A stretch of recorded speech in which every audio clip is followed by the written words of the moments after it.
নিজের পায়ে উঠে দাঁড়িয়ে খেলা ঘুরিয়ে দিল জগদ্ধাত্রী। বিস্তারিত জানতে লাইক দিয়ে সাথে থাকুন। যে জগদ্ধাত্রী এতদিন হুইল চেয়ারে বসেছিল, সেই জগদ্ধাত্রী আজ হঠাৎ নিজের পায়ে উঠে দাঁড়ালো। পুরো হসপিটাল থমকে গেল, সবাই অবাক, কেউ কিছু বলতেও পারল না। সবার মুখের জবান যেন বন্ধ হয়ে গেল। কিন্তু এটা কোনো অলৌকিক ঘটনা নয়, এটা ছিল কৌশিকী মুখার্জির মাস্টার প্ল্যান। হ্যাঁ, ঠিকই ধরেছেন, সবটা আগে থেকেই ঠিক করে রেখেছিল কৌশিকী মুখার্জি। ২০ বছর আগের একটি ঘটনা, যেখানে দুর্গাকে কিডন্যাপ করতে গিয়েছিল কিছু দুর্বৃত্তরা।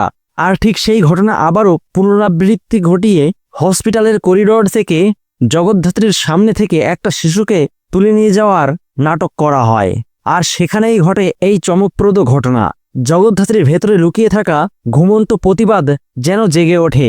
সে আর বসে থাকতে পারে না। সে এক ঝটকায় হুইল চেয়ারটা ঠেলে সরিয়ে দিয়ে নিজের পায়ে উঠে দাঁড়ায়, নিজের শক্তিতে, সেই পুরনো জ্যাসান্নাল রূপে, যা দেখে কৌশিকী মুখার্জি, দুর্গা স্বয়ম্ভু সবাই হতবাক হয়ে শুধু জগদ্ধাত্রীর দিকে তাকিয়ে থাকে। এতদিন ধরে যে মেয়েটা নিস্তেজ হয়ে পড়েছিল, সে আজ আবার উঠে দাঁড়িয়েছে, অন্যায়ের বিরুদ্ধে রুখে দাঁড়িয়েছে। হ্যাঁ বন্ধুরা, জগদ্ধাত্রী আর হুইল চেয়ারে বসে থাকবে না।